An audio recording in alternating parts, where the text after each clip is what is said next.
ನಮಸ್ತೆ. ಆಗಸ್ಟ್ 3, 2026 ಸೋಮವಾರ ದಿನ ಸೂರ್ಯೋದಯ 6:06ಕ್ಕೆ, ಸೂರ್ಯ ಅಸ್ತಮನ ಸಂಜೆ 6:46ಗೆ. ಇವತ್ತಿನ ದಿನದಲ್ಲಿ ಪಂಚಮಿ ತಿಥಿ ಇದೆ. ರಾತ್ರಿ 10:54ವರೆಗೂ. ಆನಂತರ ಬರೋದು ಷಷ್ಠಿ. ಪಂಚಮಿ ತಿಥಿ ಶುಭ ತಿಥಿ, ಶುಭ ಕಾರ್ಯಗಳು ಮಾಡುವಂಥ ತಿಥಿ. ಇವತ್ತಿನ ನಕ್ಷತ್ರ ಉತ್ತರ ಭಾದ್ರಪದ, ಉತ್ತರ ಭಾದ್ರ ಎಲ್ಲ ಒಂದೇ. ಬೆಳಿಗ್ಗೆಯಿಂದ ರಾತ್ರಿ 10 ಗಂಟೆವರೆಗಿದೆ. ಈ ನಕ್ಷತ್ರ ಇರುವವರೆಗೂ, ಅಂದರೆ ರಾತ್ರಿ 10 ಗಂಟೆವರೆಗೂ ಕಾರ್ಯಸಿದ್ಧಿ ಉಂಟು.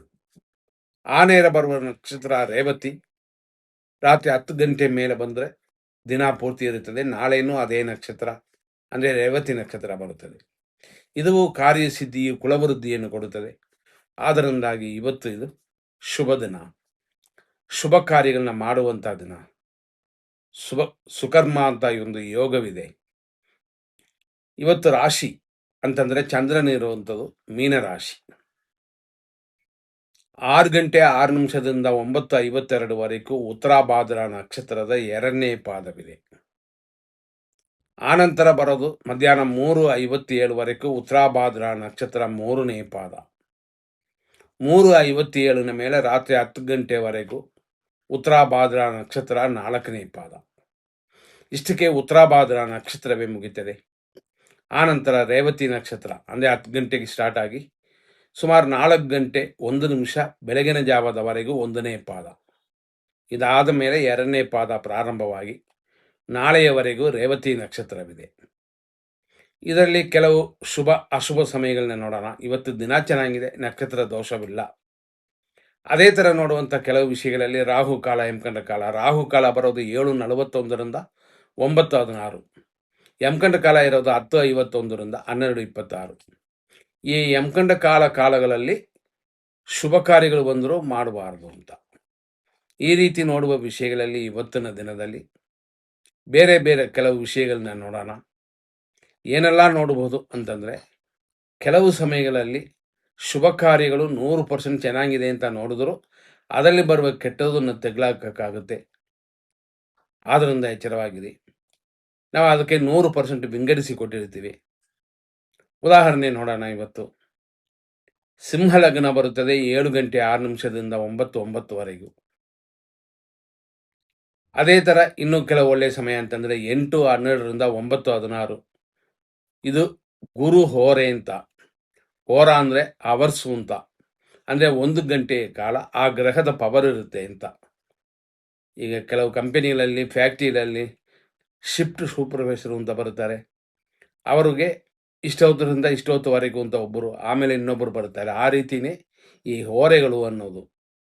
ಅದೇ ಥರ 9:09ರಿಂದ 11:10 ಶುಭ ಸಮಯ.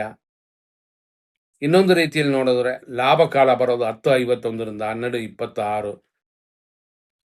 ಇದರಲ್ಲಿ ವಿಜಯ ಮುಹೂರ್ತ ಅಂತ ಒಂದು ವಿಷಯವನ್ನು ನಮ್ಮಲ್ಲಿ ಗಮನಿಸ್ತಾರೆ. ಅದರಲ್ಲಿ ನಮ್ಮ ರೆಗ್ಯುಲರ್ ಕಸ್ಟಮರ್ಗಳು ಕೆಲವರಿದ್ದಾರೆ. ವಿಜಯ ಮುಹೂರ್ತ ಎಷ್ಟೊತ್ತಿಗೂ ಬರುತ್ತೆ ಅಂತಾನೆ ಕೇಳಿ ತಗೊಳ್ತಾರೆ. 2:33ರಿಂದ ಮಧ್ಯಾಹ್ನ 3:23ವರೆಗೂ ಇದು ವಿಜಯ ಮುಹೂರ್ತ. ಮತ್ತೆ ಗುರು ಹೊರೆ ಬರುವಂಥದ್ದು ಮಧ್ಯಾಹ್ನ 3:36ರಿಂದ 4:39. ಇಷ್ಟೆಲ್ಲ ಇದ್ದರೂ ಇದರಲ್ಲಿ ನಾವು ವಿಂಗಡಿಸಿ ನಿಮ್ಗಾಗಿ ಕೊಡ್ತೀವಿ, ಹಂಗಾಗಿ ಕಷ್ಟಪಡೋದು ಬೇಕಾಗಿಲ್ಲ. ಉದಾಹರಣೆ, ಬೆಳಿಗ್ಗೆ 6:06ರಿಂದ 7:20 ಇದು ಒಂದು ಶುಭ ಸಮಯ. 9:01ರಿಂದ 9:15, 9:18ರಿಂದ 10:49, ಮಧ್ಯಾಹ್ನ 1:44ರಿಂದ 3:20, ಸಂಜೆ 4:16ರಿಂದ 12 ಗಂಟೆ 24 ನಿಮಿಷ. ಅದೇ ಸಮಯದಲ್ಲಿ ರಾತ್ರಿ 1ರಿಂದ ಅಂತಂದರೆ 12 ಗಂಟೆ ಕಳೆದು 1ರಿಂದ 1:53ರಿಂದ ಸ್ವಲ್ಪ ಟೈಮ್ ಶುಭ ಸಮಯ. ಹಾಗಾಗಿ ಇದನ್ನು ನೋಡಿಕೊಂಡು ನಿಮ್ಮ ಕಾರ್ಯಗಳನ್ನ ಮಾಡಿ. ಫಸ್ಟೇ ರಾಹುಕಾಲ, ಯಮಕಂಡ ಕಾಲ ನಾವು ಹೇಳಿದ್ವಿ. ಬೆಳಿಗ್ಗೆ 7:22ರಿಂದ 8:59ವರೆಗೂ ನಕ್ಷತ್ರವೇ ವಿಷವಾಗುವ ಸಮಯ. ಆದ್ದರಿಂದ ಇದರಲ್ಲಿ ಗಮನ ಕೊಡಿ. ಉತ್ತರ ಭಾದ್ರಾ ನಕ್ಷತ್ರದವರು ಮತ್ತು ಶನಿಯ ಸಂಖ್ಯೆಯಾದ 8, 17, 26ನೇ ತಾರೀಖಲ್ಲಿ ಹುಟ್ಟಿದವರೆಲ್ಲ ಗಮನ. ಇದು ಆಸ್ಟ್ರೋನ್ಯೂಮರಾಲಜಿ. ಅದೇ ಥರ ರಾಹುಕಾಲ ಬರುವ ಸಮಯದಲ್ಲಿ ಸಮಯ ಫಸ್ಟೇ ಹೇಳಿರೋದ್ರಿಂದ ಅದರಲ್ಲೂ ಒಳ್ಳೆಯ ಕಾರ್ಯಗಳನ್ನ ಬಿಟ್ಟುಬಿಡಬೇಕು. ಆದರೆ ಪೂಜಾ ಕಾರ್ಯಗಳಿಗೆ ಖಂಡಿತವಾಗಿಯೂ ಅಡ್ಡಿ ಇಲ್ಲ. ಮೃತ್ಯು ಬರೋದು 11:10ರಿಂದ 1:17 ಮಧ್ಯಾಹ್ನ. ದುರ್ಮುಹೂರ್ತ ಇರೋದು 12:51ರಿಂದ 1:42. ವಿಷಕಾಲ ಬರೋದು ರಾತ್ರಿ 12:26 ಮೇಲೆ 1:51. ಇದನ್ನೆಲ್ಲ ತಿಳಿದು ನಿಮ್ಮ ಕಾರ್ಯಗಳನ್ನ ಮಾಡುವಂಥದ್ದು ಉತ್ತಮ. ಹಾಗಾಗಿ ನಮ್ಮದರಲ್ಲಿ ವಿಶೇಷವಾಗಿ ಬರೀ ನ್ಯೂಮರಾಲಜಿ ಅಲ್ಲದೆ ನ್ಯೂಮರಾಲಜಿಕ್ಕಿಂತ 20ರಷ್ಟು ಚಾನ್ಸ್ ಇರುವ, ಅಂದರೆ ಅದನ್ನು ವಿಂಗಡಿಸಿ ನೋಡುವ ಇನ್ನೂ ಕೆಲವು ವಿಷಯಗಳು ಬರುವಂಥದ್ದೇ ಆಸ್ಟ್ರೋ ನ್ಯೂಮರಾಲಜಿ ಅಂತೀವಿ. ಹಂಗಾಗಿ ಅದರ ಪ್ರಕಾರ ನೀವು ಪಕ್ಕಾವಾಗಿ ನೋಡ್ಕೋಬೋದು. ನಮ್ಮ ಈ ಪ್ರೋಗ್ರಾಮ್ನ ನೋಡಿ ಅದಕ್ಕೆ ತಕ್ಕಂತೆ ನಡ್ಕೊಳ್ಳಿ. ಮುಂದಿನ ಸಂಚಿಕೆಯಲ್ಲಿ ನೋಡೋಣ. ಧನ್ಯವಾದಗಳು.